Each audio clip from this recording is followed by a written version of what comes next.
You are never alone. You are never alone. Just reach into your heart and Allah is always there.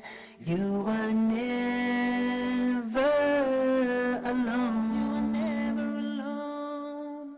Through sorrow and through grief, through happiness and peace, you are never alone.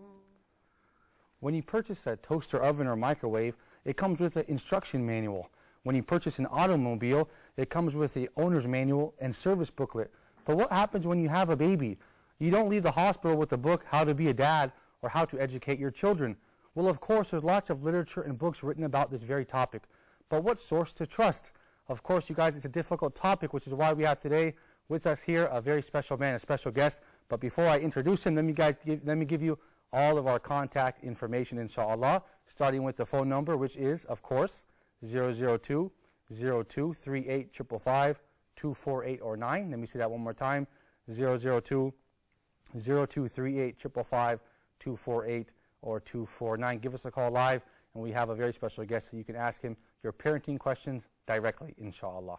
Of course, we have our Facebook as well, which should appear on your screen shortly, www.facebook.com/family issues. That's right, facebook.com/family issues. Please feel free to leave your comments, posts, suggestions. I can check them live on the show using this iPad in front of me, inshallah.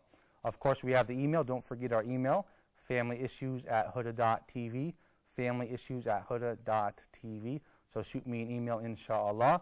Last but not least, don't forget Skype, you guys. We put the Skype up there for you to contact us and to give us your feedback live and free of charge, so you can't beat that. The ID is Huda_TV.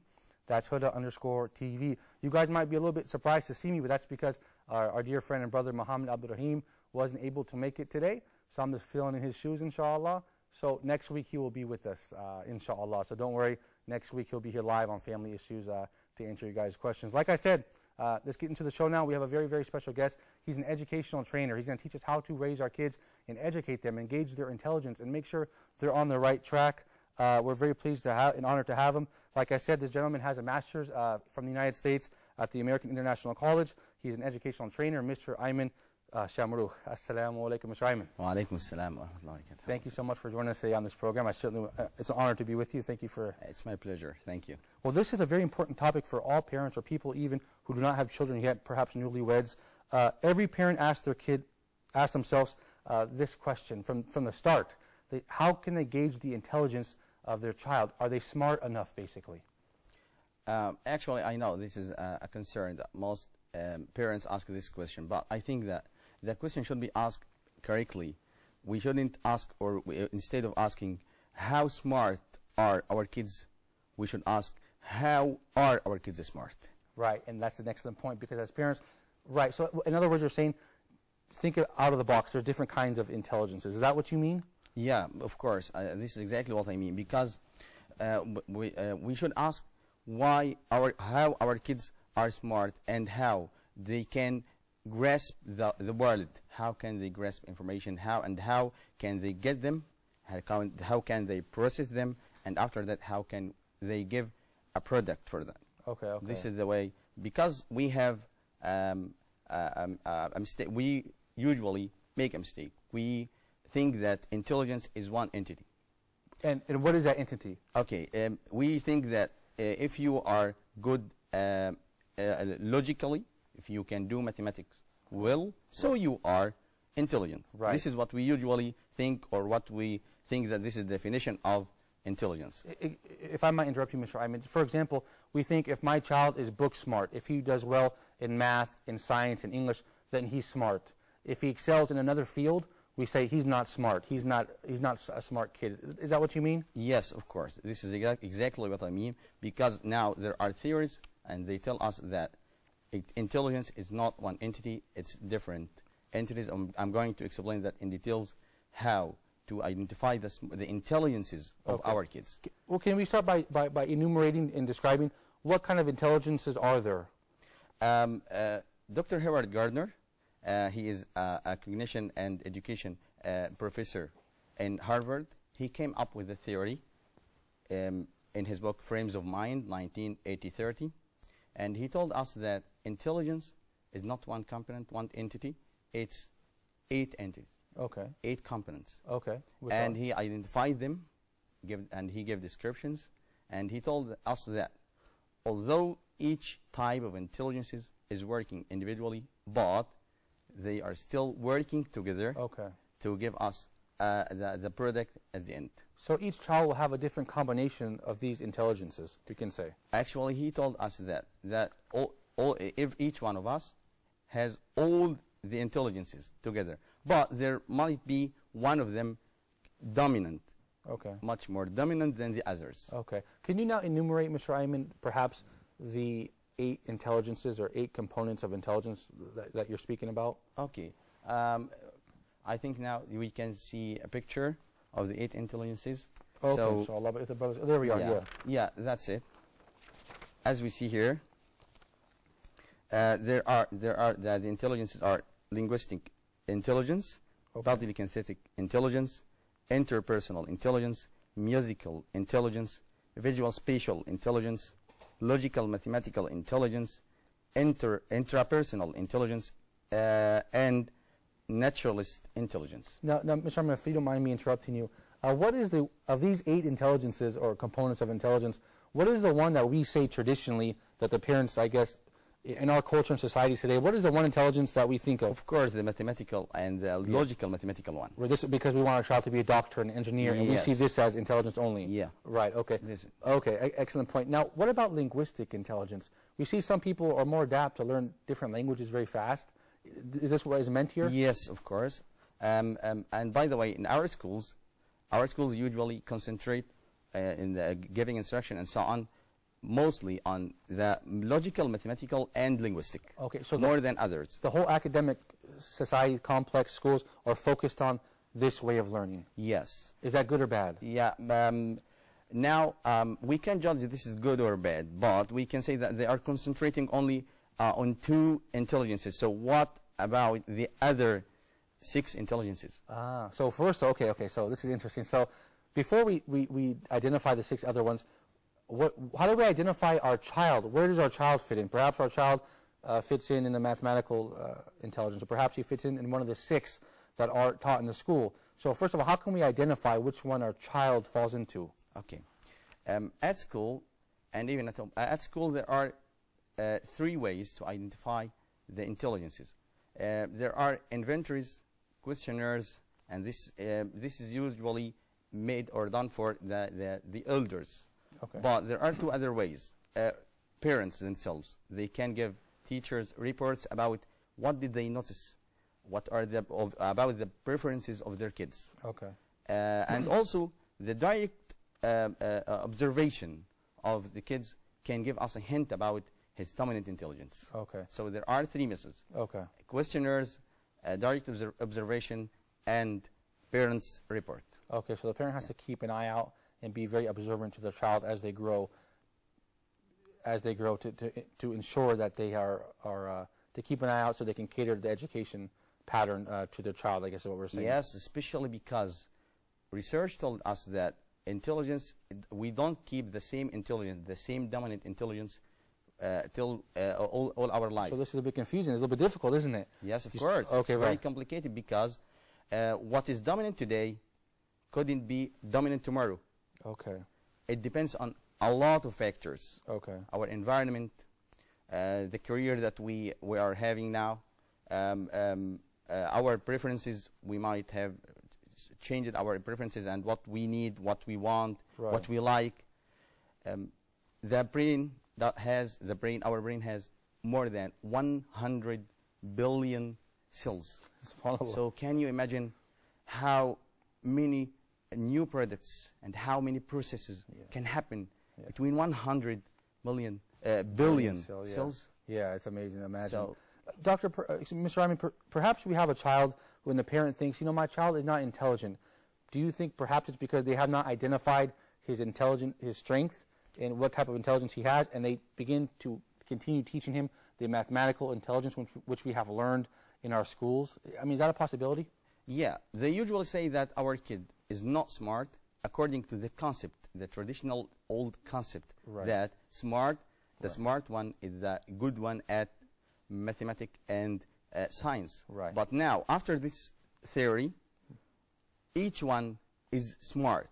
That's why I said in the very beginning, and I think we have a picture for parents. I need them to reflect on this layer. We shouldn't ask. Here. It's the first one. We shouldn't ask how smart are our kids. We should ask how are our kids smart. Yeah, how are they? How are they smart? Right. It's better than asking how smart they are. And here, in humorous time, we have, that's an excellent point. I Yeah, like this Go is ahead. the first type of Intelligence. intelligences. This is the linguistic intelligence. And the linguistic intelligence, usually, we cannot sit in our kids when they are like, or students who like to speak, students who like to talk, students who can express themselves clearly.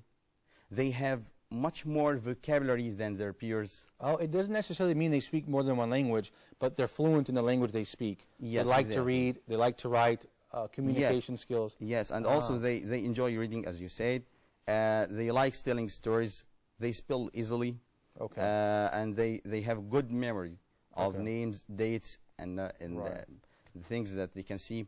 And by the way, they can, when they grow up, if you grow up and you have that type of intelligence, you could be a good politician, Right. a good sheikh, a good interviewer, Lawyers, lawyers, professors, yes, journalists. all Yeah. these jobs. They Author. are very skillful in them because they are doing what they like, Right. and what they, according to the intelligence that they have. That's the key, isn't it? To find something that, according to our intelligence, to find work and to find an education pattern according to our intelligence. So that's interesting with the linguistic intelligence. What about another intelligence we could speak about? The second intelligence could be the logical mathematical intelligence. Okay. We are familiar with that because the IQ tests and so on, they are designed according to this type of intelligence. Students who have this dominant type, logical mathematical intelligence, they are usually good at math. Right. They can work well with, they can find patterns, Right. they can find relations, they know the cause, the reason, Right. they can justify things and find patterns and relations very easily. Right. Yes. When the word smart comes to mind, because the culture has made it this way, we think of these people. They become engineers, Yeah.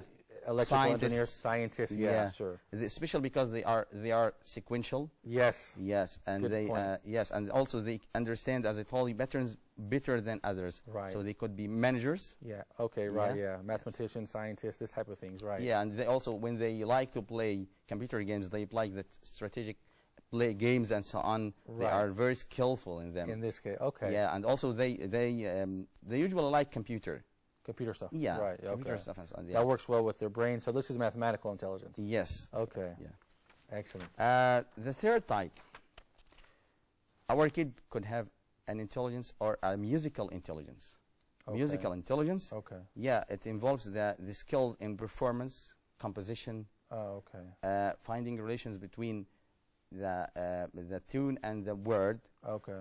like poets and so on. Right. Yes. Reciters of the Quran. Yes, Because I knew a reciting man. the Quran. Yes, I knew a man who was a musician, a very famous musician. He became Muslim, and he said, "I use the same skills that Allah gave me in tajweed of the Quran." Yes. So he was like a musical intelligence person. Yes, of course. Yeah. People who are very good or very skillful at tajweed al-Quran, they have musical intelligence. Right. Sheikh Abdul Basit Samad, Sheikh Mashari Rashid, they have that because they keep the tune, they don't break it. Right. Right. And by the way, it doesn't mean only that you can compose or write music or whatever. It also, if you have the feeling, Right. and you feel, do you know people who usually when they hear Quran, when they read Quran, they do like that. Yeah, they have this type of Yeah, thinking. they keep the rhythm. Yes. Oh, okay. Yeah. They feel it. Yeah. They Yeah. fall into this intelligence. Okay. Yes, Yeah. they have this intelligence. Very good. Interesting. Yeah, okay. So they can work as Quran reciters. Right. Right. They could be singers, composers, poets. Yeah, yeah. poets, for example, they could be poets, Quran reciters. Very Yes, good. Yeah. yes. And Excellent. at school, or even at home, parents could work on that. They could give the material or present the material in rhymes. Right. Yes, if there is something Good point. difficult, we can present it in rhymes to our Right, kids. yeah. If our kid has this type of intelligence as a dominant one. Yeah, and even point. at schools. Right, excellent point. Yeah, we're catering to their strengths. Yeah. Yes. Yeah, that's an excellent point. I've heard people say also teaching like through poetry, like you said, rhymes and things like that, to cement the concepts in the mind of the children. So that's an excellent point. Yeah. So what else do we have, Mr. Ayman? Yeah, sure. So this is the point to Mr. Malik, that we could work. It's better to work on the strength of our students, better than looking for the failures or the weakness points. Which is what we do now, isn't it? Actually, what we are looking for now is what are the weaknesses so we can try to improve them. Right. We neglect the strength points. Yeah. But if we, let's try to shift this attention. Let's pay attention more for their strength points and present the material and give them the chance to grasp the world through the way or the strength point that they have. Right, yeah, excellent point. I agree with you. If we shift this point or change this, I think a lot of things will be changed. And even our grasp, our looking towards our kids, our perception of them, and we can even, if we know the intelligences, by the way, as parents, because I think, and I believe that we as parents and teachers, educators, we should know our preferable and our dominant intelligence. By of course, we should know that firstly. Yeah. Because as a parent or as a teacher, my teaching style, of course, is affected by my my intelligence, my dominant intelligence. Yeah, sure. Yes, of course, and societies will benefit from this as well. Yes, of course. And for sure, when I produce or instruct something, I produce it or instruct it according to my preferable and my dominant intelligence. Right, of course. So students who have the same intelligence, yeah, it will be great with them. But what about the others? Of course. That's why, in another point in our meeting today, we can talk about differentiation. Right, okay, excellent point. It's a confidence booster, too, for many people who perhaps felt like they weren't intelligent throughout their life, because especially in the Middle East and the Far East, I believe, they really hammer home this mathematical intelligence, and if you don't meet the standard, it's like you're dumb. But that's not the case according to the information that we have today, so that's very helpful. What is the fourth type of intelligence, Mr. Ayman? Bodily kinesthetic intelligence. What does that mean? It's a big word. Yeah, it's a big word, actually. It entails potentials of using one's whole body. People who can learn by doing things, the haptic people. They learn if they are involved by their hands or body. Physically. Yeah, physically. Physical movement. Yes, that's why a teacher can help them to learn by giving them the chance to play part in or take part in play rolling. In a situation in classroom. Yes, if they, and also he has to give them the chance to move. Right. Because they can't keep standing a lot. Right. They have to participate in the activity. They have to participate, and if they are engaged or involved bodily, they learn better. And this is a bit challenging for parents and teachers, isn't it? Yes, of course, because teachers usually don't like students who like to move a lot and so on.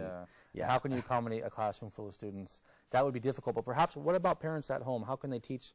What techniques can we give parents at home who have children with this type of intelligence? I think at home we can give them the chance to build models, make patterns, and so on. This is a very great technique, and I'm going to show you at the end of, inshallah, of our program, an experiment that I have done with my students. Oh, great. I gave them the chance to build a model of thing, and I was astonished when I see how great they were.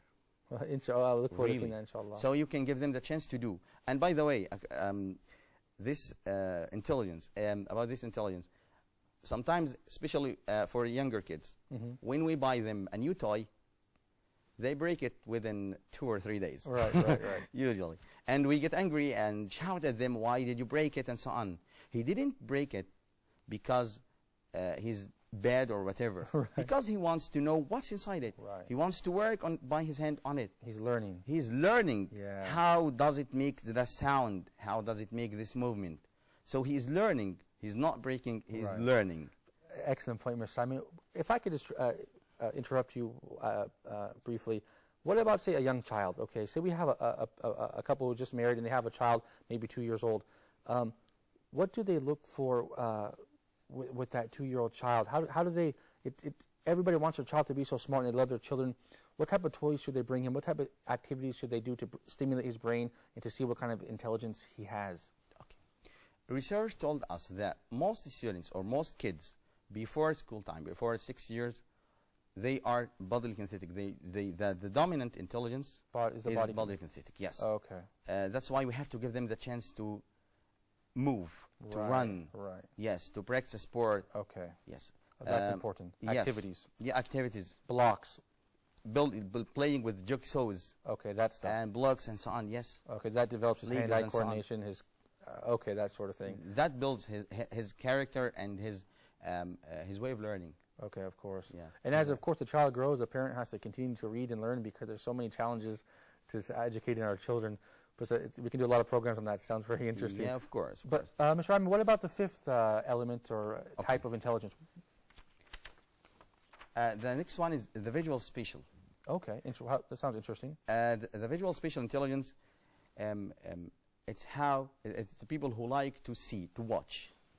Visual spatial. Visual spatial, yes. They like to grasp the world and understand information and gain information by watching. Okay. That's why we should provide videos for this type, or if my kid or my student has this type of intelligence as dominant one, I should provide him usually with photos, videos, right, films, charts, yes, diagrams. Yes. Okay, because they understand this better than others. Right. Yeah. Okay. He needs to see things. Yes, yeah, and okay. even when he wants to express his ideas also, he expresses them visually. If you ask him, do you prefer to write a piece of composition about any topic or draw it?